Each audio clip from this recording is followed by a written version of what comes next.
내용은 이제 베드로와 고넬료의 만남을 소개하고 있습니다. 고넬료와 베드로의 만남은 단순한 만남이 아닙니다. 이제 사도행전 1장 8절이 말하고 있는 예루살렘과 온 유대와 사마리아, 이제 이 사마리아까지 복음이 전해졌고 땅끝의 문을 열게 하는 그 귀중한 사건이 바로 베드로와 바로 이 고넬료의 만남의 사건입니다. 이제 땅끝의 시작이 바로 이 사건에서부터 시작이 되고 있다라고 하는 것이죠. 사실 이 과정 가운데서는 하나님의 인도하심이 있었습니다. 왜 그러냐면 베드로와 고넬료의 공통점을 찾아보자면 그들은 기도하는 가운데 주의 천사의 지시를 받게 됩니다. 그래서 그들은 자기의 의도, 자기가 뜻해서 둘 사이가 만나는 것이 아니라 철저히 기도하는 가운데 주의 사자가, 주 성령께서 그들을 만나게 하셨다라고 하는 것을 알 수가 있습니다. 이 주님의 인도하심 가운데 베드로는 한 가지를 깨닫게 되는데 이 베드로가 무엇을 깨닫게 되는지 오늘 말씀을 통해서 함께 살펴보도록 하겠습니다. 오늘 두 인물을 살펴볼 텐데요. 고넬료라고 하는 인물과 베드로라고 하는 두 인물을 살펴볼 겁니다. 자, 먼저 이 고넬료라고 하는 인물입니다. 도대체 이 사람이 어떤 사람이길래 땅끝에 시작이 된다. 정말 어떤 사람이길래 땅끝에 그 복음이 땅끝까지 전해지는데 그 시작점이 바로 이 고넬료 가정이 되거든요. 도대체 이 고넬료로 가는 사람이 어떤 사람이길래 이런 땅끝의 시작점이 될 수 있었느냐라고 하는 것이죠. 여러분, 고넬료를 1절 말씀을 보면 그는 이탈리아의 백부장이다라고 하는 겁니다. 이 당시에 많은 사람들이 로마 시민권을 얻기 위해서 군대에 자원하는 사람이 많이 있었습니다. 그런데 이 고넬료라고 하는 사람은 이탈리아, 다시 이야기하면 정통 로마 사람이다라고 하는 것이죠. 이 사람은 이탈리아 사람으로서 백부장입니다. 그리고 군대 어떤 지휘관급에 있는 그런 사람이죠. 그런데도 2절 말씀을 보면요, 특별히 이 사람이 어떤 사람인가라고 하는 것을 잘 보여주는데 신앙적인 관점에서 그 고넬료를 소개를 하고 있습니다. 우리 2절 함께 우리 합독하도록 하겠습니다. 2절 시작. 그가 경건하여 온 지방과 더불어 하나님을 경외하며 백성을 많이 구제하고 하나님께 항상 기도하더니. 자, 이 고넬료라고 하는 사람이 어떤 사람이냐 봤더니 경건한 사람입니다. 이 사람은 이방 사람임에도 불구하고 하나님을 믿는 사람입니다. 하나님 앞에 경건한 그런 사람이었어요. 자기만 그 하나님을 믿는 것이 아니라 온 집안 사람들과 더불어서 하나님을 경외하는 사람이었어요. 이 고넬료라고 하는 사람을 통해서 온 집안 사람들이 다 하나님을 믿는 그런 가정이었다라고 하는 거죠. 뿐만 아니라 백성을 구제합니다. 여기서 말하는 백성이라고 하는 것은 바로 유대인들을 구제했다라고 하는 것이죠. 이 많은 백성을 구제하고 뿐만 아니라 하나님께 항상 기도하던 사람이다. 그래서 이 사람이 그런 신학적인 면에서 이방 사람임에도 불구하고 로마의 군인임에도 불구하고 이 사람은 하나님을 경외하는 사람이었다. 그리고 많은 사람들을 구제하는 사람이었다. 22절 말씀도 보세요. 22절 말씀을 보면 이 고넬료가 어떤 사람인지 그의 하인이 그렇게 소개를 합니다. 이 고넬료는 의인이라 그렇게 칭하게 됩니다. 의인이다라고 하는 것은 다른 게 아니에요. 여러분, 우리가 생각할 때 내가 올바르게 살고 내가 정직하게 살고 다른 사람 사기치지 않고 그러면 의인 아닐까? 성경은 그 사람을 의인이라 말하지 않아요. 성경이 말하는 의인이라고 하는 것은 하나님 말씀을 경외하고 그 말씀을 따라 순종하는 삶을 살아가는 사람, 그 사람을 의인이다 그렇게 말하거든요.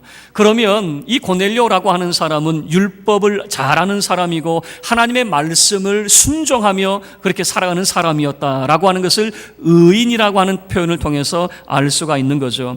뿐만 아니라 그는 하나님을 경외할 뿐만 아니라 유대 온 족속이 칭찬하는 사람이다라고 하는 거죠. 많은 백성을 구제합니다. 많은 사람을 도와줬습니다. 유대 사람들을 구제하고 도와줬습니다. 그러니까 누가 칭송을 하냐면 이 유대인들이 칭송을 하더라라고 하는 겁니다. 이 당시에 마치 우리나라의 일제 치하와 같습니다. 일제 순사 얼마나 욕을 많이 먹게 됩니까? 일본 얼마나 욕을 많이 먹습니까? 일제 치하 가운데. 그런데 그 시대에 마치 우리와 같은 그런 시대에 이 유대인들이 존경하고 또 칭찬하던 사람이 바로 로마의 그런 백부장이었던 고넬료였다라고 하는 것이죠. 그리고 이 사람이 이 거룩한 천사의 지시를 받게 됩니다. 이 사람이 기도를 하는데 제9시 기도 시간에 기도를 합니다. 제9시면 더하기 6을 하시면 됩니다. 오후 3시. 유대인들이 하루 3번 기도하면 그 하루 3번의 기도 가운데 오후 그 3시에 기도하는 것이 있어요. 한창 뙤약볕이 내리쬐을 때에 모든 사람들이 쉬고 있을 때 경건한 유대인들은 그 시간을 기도의 시간으로 삼게 됩니다. 이 고넬료가 얼마나 기도에 힘쓴 사람인지 잘 보여줍니다. 정통 유대인들처럼 그는 오후 3시에 하나님 앞에 기도하게 되죠. 기도할 때에 환상을 보게 됩니다. 어떤 환상이냐면 주의 거룩한 천사가 그에게 지시합니다. 지금 요빠라고 하는 도시에 베드로라고 하는 사람이 있다. 지금 당장 사람을 보내가지고 베드로를 초청해다가 말씀을 들어라 라고 하는 그런 지시를 받게 됩니다. 이 지형적으로 보면요, 자, 유대라고 하는 나라가 이렇게 있으면 이렇게 이쪽이 지중해를 끼고 있습니다. 지중해를 끼고 가이사라가 이쯤에 있으면 그 밑에 요빠라고 하는 그런 도시가 있습니다. 이 가이사라라고 하는 것이 로마의 주둔 그 부대가 있던 곳이에요. 이곳에 지금 고넬료가 있고 그 밑에 지방에 요빠라고 하는 곳에 항구 도시에 지금 베드로가 있으니까 사람을 보내서 그를 불러다가 말씀을 들어라라고 하는 것이죠. 그는 이 주의 천사의 그런 지시를 곧장 수행을 하게 됩니다. 7절 말씀을 보시면요, 마침 말하던 천사가 떠나매 고넬료가 집안 하인 둘과 부하 가운데 경건한 사람 하나를 부릅니다. 마침이라고 하는 것을 통해서 그는 즉각적으로 순종해서 사람을 요빠로 보내는 모습을 보여주고 있는 것이죠. 도대체 이 고넬료가 어떤 사람이길래 땅끝에 그런 시작점이 되어졌는가 물어본다면 이 사람은 경건한 사람이었고 하나님을 경외하는 사람이었고 많은 사람을 구제하고 사람에게도 칭찬받는 사람이었다라고 하는 것이죠. 그가 사람을 보냈을 때 베드로도 이제 기도를 하고 있었습니다. 자, 베드로가 요빠라고 하는 곳에서 지금 머물고 있습니다. 어디에 머물고 있냐면 무두장이 시몬이라고 하는 사람이라고 하는 표현을 쓰고 있어요. 여러분 9장 43절 말씀을 보시면 베드로가 요빠에 여러 날이 있어, 그래 요빠에 여러 날이 있었다라고 하는 것은 뭐 한두 달이 되었든 아니면 1, 2년이 되었든 꽤 오랜 시간 요빠에 머물고 있었다라고 하는 것을 보여주고 있습니다. 시몬이라 하는이라고 하는 거죠. 베드로의 원래 이름도 시몬이었습니다. 그러니까 동명이인이 되는 것이죠. 같은 이름을 가지고 있는 사람입니다. 무두장이라고 하는 겁니다. 여러분 무두장이 이전 성경은 그 피장이의 집이라고 이렇게 표현을 했어요. 피장, 무두장이라고 하는 것은 가죽 세공업자를 말하게 됩니다. 그러니까 이 베드로가 지금 어디에 머물고 있냐면 요빠에 가죽 세공업자였던 시몬이라고 하는 사람의 집에 머물고 있다. 우리가 생각할 때는 이게 아무렇지도 않지만 이거는요 매우 놀라운 일입니다. 왜 놀라운 일이냐면 유대인들은요, 정통 유대인들은 이 가죽 세공업자와 함께하면 안 되는 거예요. 왜 그러냐면 유대인들은 이런 기본적인 사상이 있습니다. 정한 것과 부정한 것, 음식도 그렇고 짐승도 그렇고 정한 것과 부정한 것이 있어요. 이 부정한 또 사람도 있어요. 예수님 시대에 부정한 사람들이 어떤 사람이냐면 가난한 사람, 병든 사람, 세리, 창녀, 그리고 하나님의 율법을 온전히 지키지 못한 모든 사람들은 다 부정한 사람에 속했어요.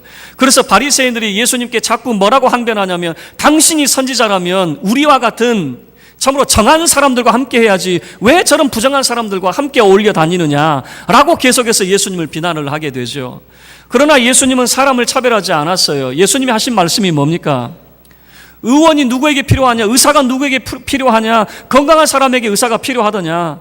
병든 사람에게 의사가 필요한 거 아니겠느냐? 그래서 예수님은 말씀하십니다. 나는 가난한 사람과 병든 사람들의 친구다. 나는 그들을 구원시키기 위해서 이 땅에 왔다라고 하는 것이 예수님의 말씀이었죠. 예수님은 사람 차별하지 않았어요. 정한 것이 따로 있고 부정한 것이 따로 있다. 사람에게 있어서만큼은 예수님은 절대 차별하지 않았거든요. 이 예수님의 모습이 베드로에게도 보이고 있다라고 하는 겁니다. 이 베드로가 정통 유대인이었다면요, 이 무두장이의 집에 머물러 있으면 안 돼요. 왜 그러냐면 여러분 가죽이라고 하는 것이 뭡니까? 죽은 짐승의 사체 아니겠어요? 죽은 짐승의 사체를 다루고 있는 사람이 바로 이 무두장이라는 겁니다. 이 사람은 부정한 사람에 속하거든요. 그러면 이 정통 유대인이었던 베드로는 이 사람과 어울리면 안 되는 거예요. 이 사람의 집에 들어가서도 안 되는 거예요. 그런데 베드로도 많은 시각이 깨어졌습니다. 예수님의 제자답게 그는 사람을 차별하지 않습니다. 모든 사람은 하나님 아래에서, 하늘 아래에 살아가는 모든 사람들은 다 똑같다라고 하는 생각을 가지고 있었겠죠. 그래서 그는 지금 부정한 사람이라고 말할 수 있는 그 무두장이의 집에 머물고 있었습니다. 이 부정한 사람의 집에 머물고 있는데 어느 날 그가 이 정오, 그러니까 점심때쯤 되었던 것 같아요. 12시 정도 되었을 때에 배도 고픈데 그가 기도하고 있었어요. 기도하고 있는데 참 희한한 그런 환상을 그가 보게 됩니다. 여러분, 배가 고프니까 환상도 어떤 환상입니까? 배가 고프니까 이제 먹을 것 환상을 보게 되는 거예요. 하늘에서 보자기 하나가 쭉 내려오는데 네 귀퉁이가 다 매달려 있어요. 하늘에 매달려 있어요. 하늘에서부터 쭉 내려오는데 그 안에 뭐가 있는가 봤더니 뭐 먹을 수 있는 음식이 있었던가 봐요. 그러니까 네 발 가진 그런 짐승도 있고 땅에 기어다니는 것도 있고 그리고 날아다니는 것도 있고, 그러니까 거기에 지금 온갖 것들이 다 있는데 문제는 뭐냐면 땅에 기는 것, 이건 부정한 짐승입니다. 그럼 먹으면 안 되는 거예요. 그리고 네 발 가진 짐승 가운데서도 먹을 수 있는 것과 먹을 수 없는 것이 있어요. 성경은 소, 이런 것은 되새김질을 하기 때문에 얼마든지 먹을 수 있습니다. 정한 음식입니다. 그런데 돼지는요, 부정한 음식입니다. 돼지고기는 먹으면 안 되는 거죠. 아마 이 보자기 안에 부정한 짐승이 그 가운데 있었던 것 같아요. 참 희한한 그런 이제 광경이 있는데, 자, 성경을 한번 보세요. 소리가 들립니다. 어떤 소리가 들리냐면 13절 말씀을 보시면 베드로야 일어나 잡아먹어라 그러는 거예요. 그 보자기 안에 있는 것을 먹어라 그 말이에요. 너 지금 배고프잖아. 그 보자기 안에 있는 것을 먹어 그러는 거죠. 근데 베드로가 딱 보니까 그 안에 무슨 그 짐승이 있어요? 부정한 짐승이 있는 겁니다. 부정한 짐승이 있어서 베드로가 항변합니다. 14절 말씀에 베드로가 이르되 주여 그럴 수 없습니다. 난 못 먹겠는데요. 왜 그러냐면 속되고 깨끗하지 아니한 것을 내가 결코 먹지 아니하였나이다. 이 말은 내가 지금까지 부정한 음식은 손도 대본 적이 없습니다. 그런데 이 보자기 안에 부정한 음식이 정한 음식과 섞여 있는데 내가 어떻게 먹습니까? 나 손도 못 댑니다. 못 먹습니다. 유대인들은 이런 생각을 가지고 있어요. 정한 음식과 부정한 음식이 함께 있잖아요. 그러면 정한 음식도 부정을 탔어요. 못 먹는 거예요. 옛날에 참 재미난 그런 이야기가 있었어요. 신부님들이 고민을 했어요. 자, 이게 성수예요. 성수. 예를 들면 성수예요. 성수가 뭐죠? 거룩한 물이에요. 예를 들면 세례를 베푸는 그런 물이에요. 그런데 이 속에 똥파리가 딱 들어갔네요. 고민을 했어요. 이 물이 더러워졌을까? 아니면 똥파리가 이 성수에 의해서 거룩해졌을까? 고민을 했어요. 자, 똥파리 때문에 이 물이 더러워졌다 그러면 버려야죠. 그런데 아니다. 이 거룩한 물에 파리도 거룩해졌다. 그러면 이 물을 쓸 수 있다라고 하는 것이죠. 그런데 사람들의 관점은 늘 그래요. 지금 이 두 가지가 섞여 있으면 아유 그거 어떻게 먹냐. 이미 그 정한 음식도 부정해졌는데. 여러분 그 외국 사람들은 낙지 안 먹는 거 아시죠? 우리나라에서 유명한 그 세계인들이 좋아하는 우리나라 영화 가운데 올드보이라고 하는 영화가 있어요. 세계인들이 칭찬하는 영화인데요. 그 가운데 세계인들이 그 영화를 보고 깜짝 놀란 게 뭐냐면 내용도 내용이지만 최민식인가 하는 배우가 산낙지를 먹는 장면이 있어요. 산낙지를 꾸역꾸역 그렇게 먹는 장면인데 외국 사람들이 그걸 보고 기절초풍을 한 거예요. 저게 도대체 무슨 음식인데 저걸 먹고 있느냐. 왜냐하면 외국 사람들의 경우는 낙지, 오징어 이런 거 잘 먹지 않습니다. 왜냐하면 성경에서 규정하고 있는 것은 비닐이 있고 뼈가 있는 그 물고기 이것만 정한 음식이기 때문에 그걸 먹어요. 비닐이 없고 뼈가 없는 것은 부정한 겁니다. 오징어, 산낙지, 그 문어 이런 건 부정한 것이기 때문에 먹지 않거든요. 희한한 음식을 먹고 있는 거예요. 막 입에 쩍쩍 달라붙고 있는데 막 그걸 먹고 있는 거죠. 자, 베드로가 생각할 때 이런 겁니다. 좀 부정한 음식인데 나 못 먹습니다라고 하는 거죠. 그럴 때 소리가 들립니다. 15절 말씀입니다. 이거 중요한 내용이니까 우리 15절 함께 합독하겠습니다. 시작. 또 두 번째 소리가 있으되 하나님께서 깨끗하게 하신 것을 내가 속되다 하지 말라 하더라. 두 번째 소리가 있습니다. 베드로가 뭐라고 항변했죠? 나 못 먹습니다. 이 부정한 음식을 나 지금까지 먹어본 적이 없습니다 라고 이야기할 때에 소리가 들리는 겁니다. 하나님께서 거룩하게 하신 것을, 하나님이 깨끗하게 하신 것은 네가 뭔데 더럽다고 이야기해? 네가 뭔데 부정하다고 이야기해? 빨리 먹어. 라고 하는 거죠. 희한하죠? 그런데 이 장면이 몇 번 반복이 되냐면 무려 3번 연거푸 반복이 되었다라고 하는 거예요. 여러분, 3번 반복했다라고 하는 거 늘 말씀을 드리지만 유대인들은 2번 연거푸 말을 하면 강조용법입니다. 누군가를 향해서 아름답다라고 하는 표현을 여러분 아가서에서는 어여쁘고 어여쁘다, 정말 아름답다라고 하는 이야기예요. 2번 똑같은 말 또는 비슷한 말을 2번 연거푸하면 강조하는 겁니다. 우리는 강조할 때 정말 하나만 넣으면 돼요. 누가 거짓말할까 봐 정말 하나면 다 되는데 거기는 똑같은 말을 반복하는 거예요. 자, 여기 서 있는 목사님이 정말 멋있습니다. 이걸 어떻게 표현할까요? 목사님 멋있고 멋있습니다. 이게 성경적인 표현이에요. 근데 우리는 좀 이상하죠. 그냥 좋게 그냥 멋있다 한 번이면 되는데 뭘 그렇게 똑같은 말을 연거푸하는지. 그런데 성경에서 3이라고 하는 숫자가 나와요. 3번 연거푸 나왔다. 이것은요, 3번이라고 하는 것은 뭐냐면 강조를 뛰어넘어서 이것은 하나님의 뜻이다라고 생각하면 돼요. 예수님께서 겟세마네 동산에서 3번 기도하죠. 3번 기도하면서 하나님의 뜻을 확정짓게 되는데 3이라고 하는 숫자를 통해서 이것은 하나님의 뜻이다라고 하는 것이에요. 자, 이 베드로가 지금 3번 연거푸 어떤 똑같은 환상을 봤다라고 하는 것은 이것은 강조를 뛰어넘어서 이것은 하나님의 분명한 의지고 하나님의 뜻이다라고 하는 것을 보여주고 있는 것이죠. 자, 하나님의 뜻이 뭡니까? 나는 분명히 생각할 때 부정한 것인데 하나님은 부정하지 않다라고 말을 하고 있는 거죠. 도대체 이게 뭐냐? 의아해하고 있었습니다. 이 환상 때문에 이제 고민을 하고 있었습니다. 그럴 때에 누군가 찾아와서 문을 두들기는 소리가 들리는 거예요. 쿵쿵쿵 하고 문을 두들기는 거죠. 누군가 봤더니 지금 가이사랴에서 온 사람인데 여기 혹시 베드로라고 하는 사람이 있습니까? 라고 찾고 있는 거예요. 도대체 이 사람들이 누구길래 베드로를 찾고 있는지 보니까 이방 사람들이에요. 이방 사람들이 지금 베드로를 찾고 있는 거죠. 여러분, 유대인들은요 이방 사람들과 함께 어울리지 않습니다. 이방 사람의 집에 출입도 하지 않고 이방 사람들에 가서 밥도 함께 먹지 않아요. 왜 그러냐면 큰일 납니다. 나중에 우리가 살펴보겠지만 이 베드로가 고넬료 집에 들어갔던 이 사건 때문에 엄청나게 공격을 받아요. 왜 유대인이 이방 사람의 집에 들어가서 그 사람들과 함께 했느냐라고 하는 것 때문에 엄청 시달리게 돼요. 이 유대인들은 그들의 지성이라고 하는 것은 유대인들은 이방 사람들과 함께 할 수 없다는 거예요.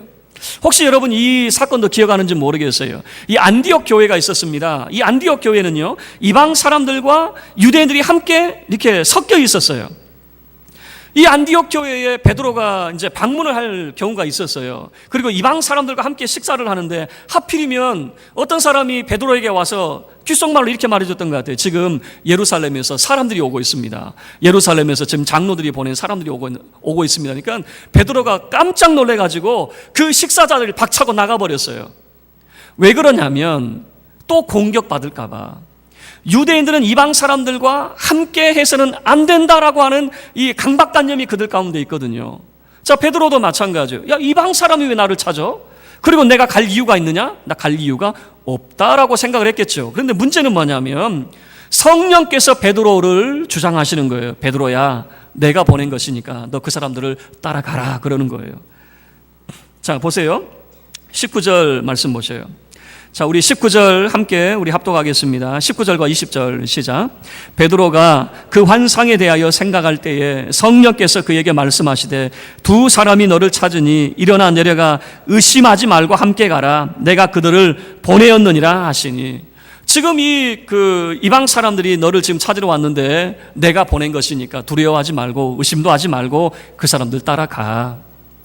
근데 자초지정을 물어보니까 그 사람들이 왜 나를 찾느냐 베드로가 물어보니까 이렇게 이야기하죠. 우리가 사실은 우리 고넬료라고 하는 주인이 기도하는 가운데 거룩한 주의 천사가 지시를 했습니다. 당신이 지금 요바에 있을 터인데 데리고 와서 복음의 말씀을 들어라. 그의 말을 들어라 라고 하는 그 천사의 지시를 받고 우리가 이곳에 왔습니다 라고 하는 이야기를 한 거죠. 여러분, 그리고 이제 베드로가 이제 그 사람들을 이제 따라가게 돼요. 그 이후의 내용은 우리가 이제 다음 시간에 함께 살펴볼 텐데, 지금 베드로가 여러분 이제 보여주는 것은 지금까지의 베드로의 과정을 보면 자기 의지를 가지고 움직이지 못했어요. 여러분 여러분 한번 기억을 더듬어 보세요. 그가 루다에 있을 때 요바에서 사람이 오죠.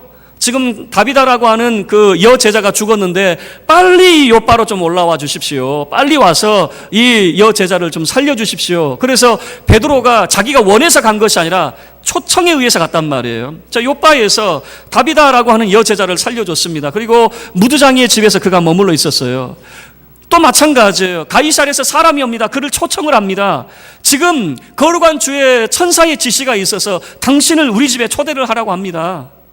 여러분, 지금 베드로가 움직이는 과정을 보면 자기의 의지를 가지고 움직이는 것이 아니라 주의 이끄심이 있었다라고 하는 것을 보여주고 있는 것이죠.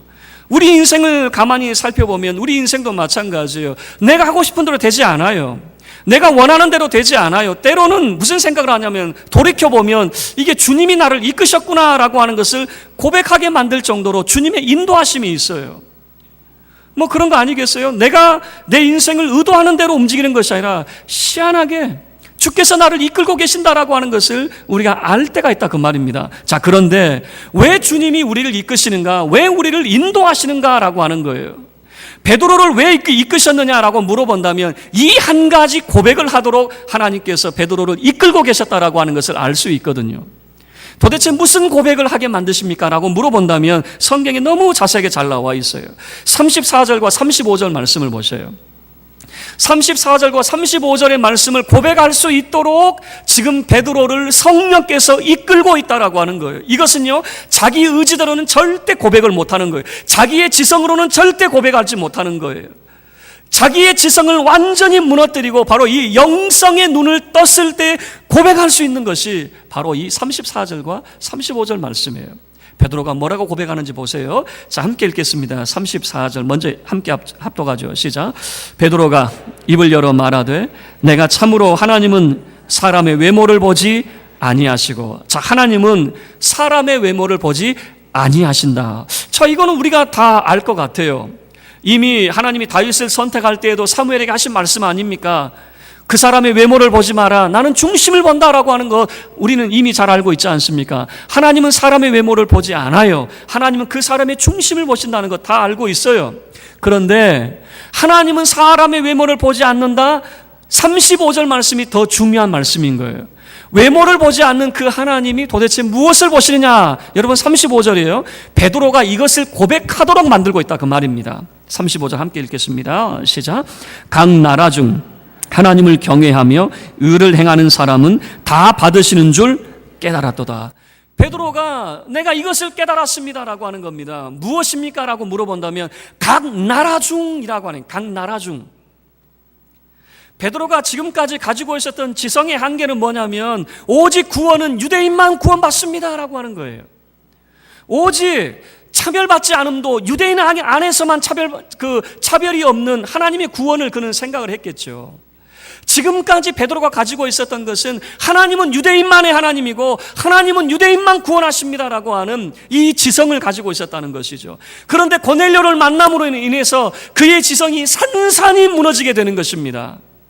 지금까지 그가 가지고 있었던 그 지성, 그가 가지고 있었던 그 모든 그런 철학적인 그런 한계들이 산산이 부서지게 되는 거죠. 무엇을 고백하고 있냐면 각 나라 중이라고 하는 그 표현을 통해서 이제 베드로가 무엇을 깨닫냐면 그렇습니다.